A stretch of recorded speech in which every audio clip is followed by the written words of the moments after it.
The US-Mexico border artivism in social media. Ewa Antoszek.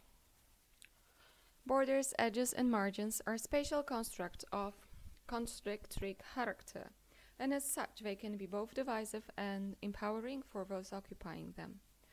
They are material representations. Barriers, fences, walls usually perform the former function and generate conflicts all over the world. One of the most known examples of such a physical marker of a political line is the US-Mexico border, whose power to divide is documented in research, journalism, literature, and arts. So are efforts to counter this divisive power defined by Kyla Schrebecker as Artivisim, actions performed near or on the border. In most cases, those actions would remain unknown if it were not for the social media. Relations from various border performances on the Instagram, Facebook, Twitter, YouTube, or individual websites allow to inform broader audiences about the tenuous situation on the US-Mexico border. The purpose of my presentation is to examine selected examples of border activism performed to challenge the rationale of the wall and analyze the influence of the social media on the US-Mexico border artivism, with a particular focus on two Latinx artists, Ana Teresa Fernandez and Ronald Rael. This presentation is part of my research devoted to the US-Mexico border, some of which has been already published in individual articles.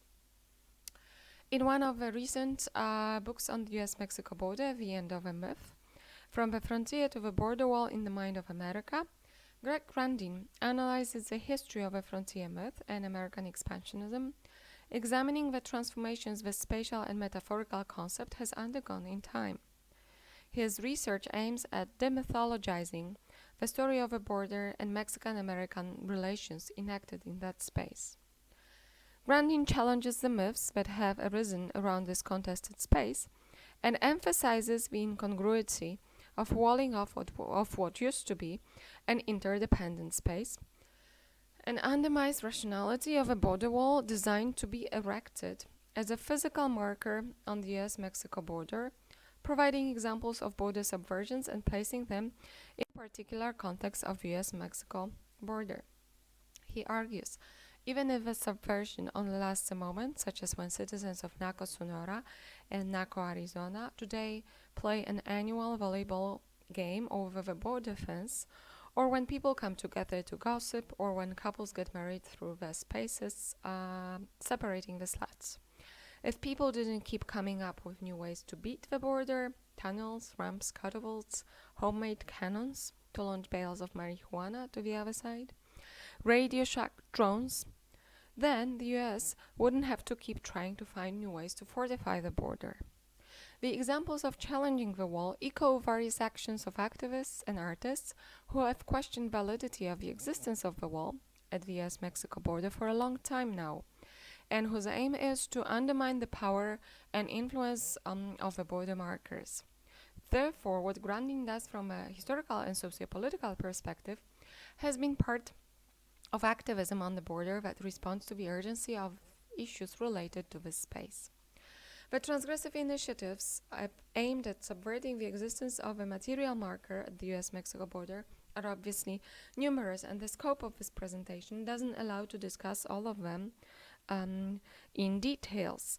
To mention all their examples, they include graffiti written directly on the fence or on the fragments of the already erected wall, sometimes with general slogans, sometimes with more uplifting messages. The Overpass Light Brigade group projects, lighting messages looking like graffiti on the border wall prototypes. Installations including the Parade of Humanity that decorated the fence in Nogales, Mexico between 2004 and 2010, or Kikito, the Dreamer, placed directly on the US-Mexico border by French artists, JR, in Tecate in 2017, and followed up by the Giant Picnic in October 2017 in the same location. Or some projects that discuss human, environmental, and spiritual destruction of the borderlands by Henea Sanchez, including her border tapestry or Unfragmenting Desfragmentando projects.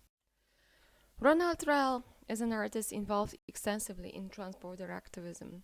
His preoccupation with borders in general and the US-Mexico border in particular has resulted in several projects including Prada Marfa or Border Wall as infrastructure, border games, or snow globes with various scenes reflecting the reality of life in the borderlands.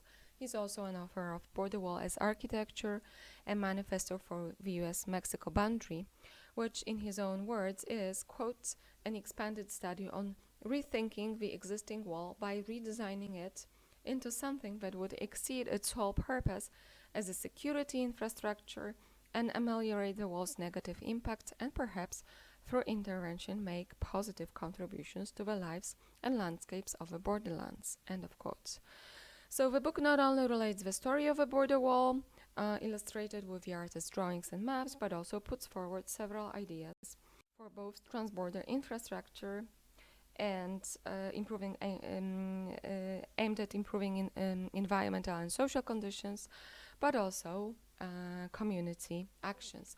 So these projects and designs include, for example, cactus wall, dam wall, xylophone wall, etc., to mention just the major ones.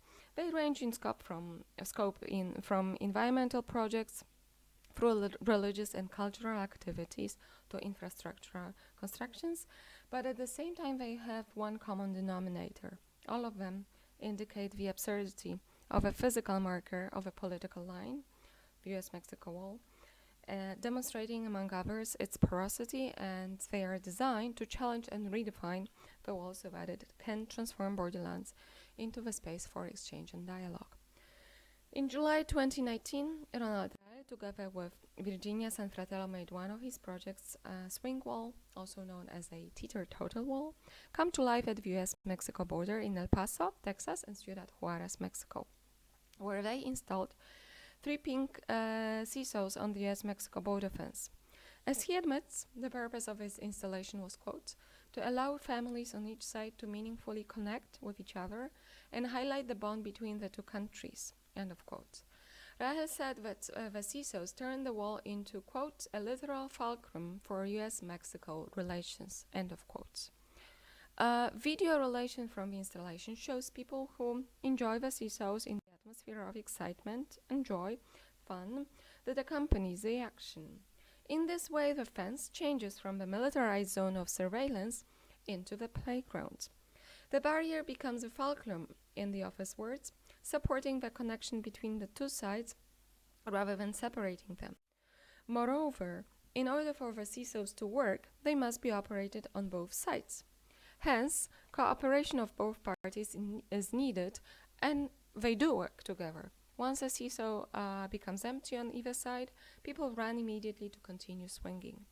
The participants' activity at the seesaws thus illustrates interdependence of both sides of the border, and their reactions to this performance emphasize similarities between them rather than differences. The very construction of the installation testifies to the binational cooperation as well. The artists produced it with Taller Herreria, a workshop from Ciudad Juarez, Mexico. Finally, as Rell reveals, owing to this project, quote, children and adults were connected in meaningful ways on both sides with the recognition that the actions that take place on one side have a direct consequence on the other side, end of quote. This project, similarly to Rell's other designs, illustrates Foucault's idea of the interdependence between limit and transgression, how the two are interrelated as, quote, the limit and the transgression depend on each other.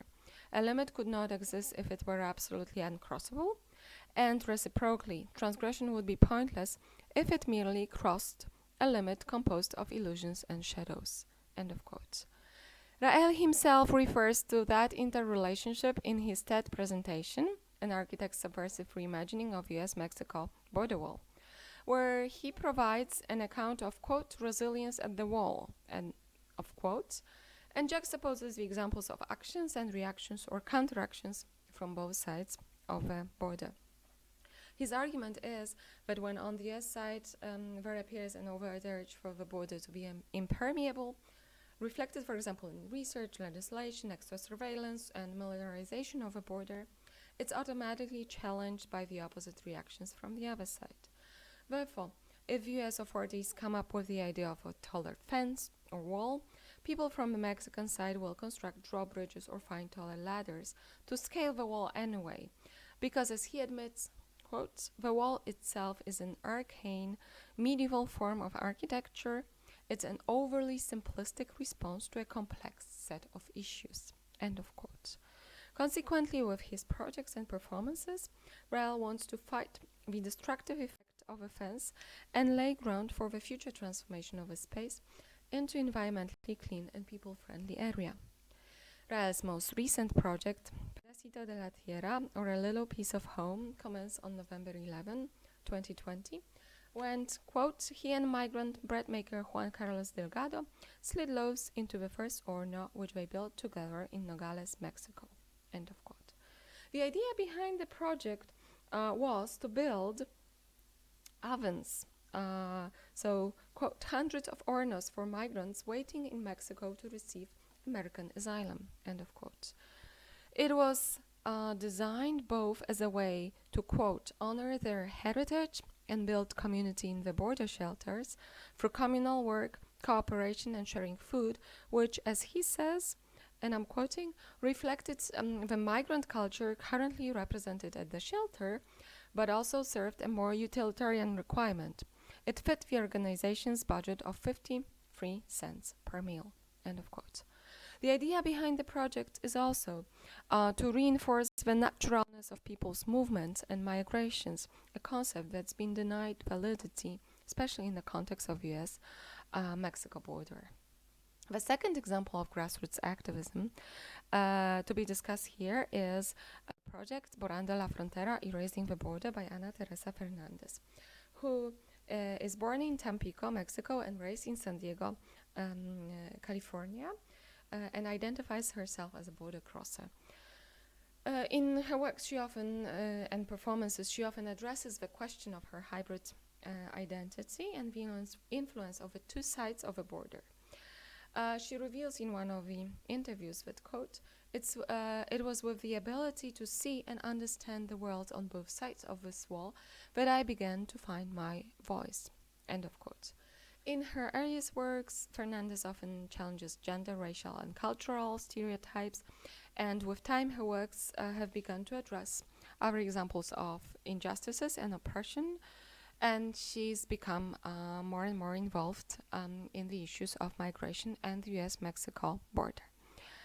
As she herself admits in one of the interviews, she's done the work and actions on the border for a long time, which she compares to Sisyphean and impossible tasks due to manifold paradoxes that are intrinsic to this space. She first had the idea to conduct the action of protest against the fence that would take place, quote, directly on the wall, not in front of the wall or around it or about it, but using the wall itself, end of quotes.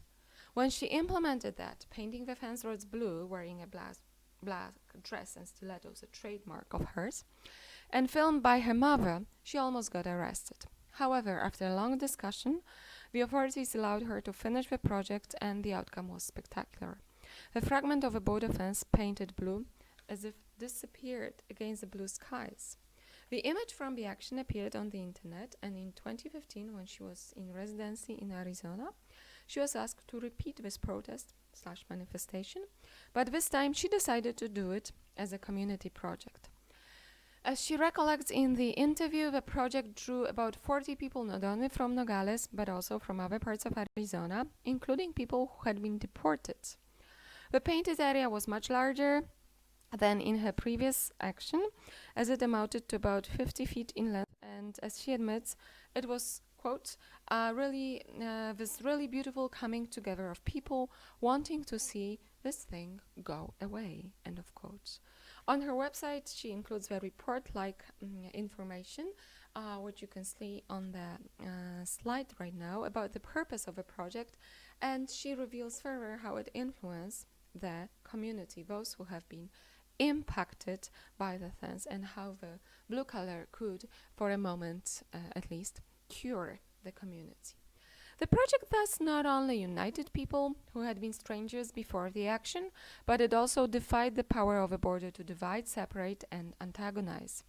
And even though that communal engagement and solidarity was very powerful and empowering at the same time, Fernandez reveals that aside from signs of support for her action, she received numerous hate messages, which reflected the atmosphere around immigration issues. She admits, quote, "Fear had erected those walls. It was the sheer illusion of the wall not being present that terrified people." End of quote. However, for the artist, the protest against her temporary and illusory border erasure did not deflate the power of that limit act, but instead she declared to continue the grassroots work on the border since, as she admitted, quote, "It's time we learn to listen and hear each other without prejudices, without walls interfering." All of the artists mentioned in this presentation emphasize the impact and importance of social media on their artivism. As they admit, social media allowed to propagate their ideas widely. The appearance of the footage from the project on the Instagram, Facebook, Twitter has spread the news about the actions to the most remote areas, including overseas. And as a result, subsequent actions have drawn larger audiences, including both viewers and participants. What usually follows in such a case is the coverage of the actions in the mainstream media, first at the local level and then making it to the national and international news, respectively. Consequently, the artists organizing those projects not infrequently become invited to discuss them with larger audiences. For example, both Ana Teresa Fernandez and Ronald Rell were invited to talk about the border-related work on TED. Those discussions, in turn, are widely available not only through the TED platform, but also, for example, on YouTube. And owing to that, the idea that Bodied as an oftentimes local project gets viral and becomes known all over the world, thus turning the debate on the border into a more comprehensive and inclusive conversation. And even though the transgressions of the border the artists commit, in inverted commas, or perform with border artivism are in a way limited in their scope, and as such they also have limited power to transform the space, when we think of those examples of artistic transgressions, they all, in fact, redefine the dynamics of the space, in this way providing more complex and comprehensive accounts of that space. The artist's presence directly at the fans and consequently in various media helps draw attention of larger audiences to the situation at the border and thus makes the story heard all over the world. Thank you very much.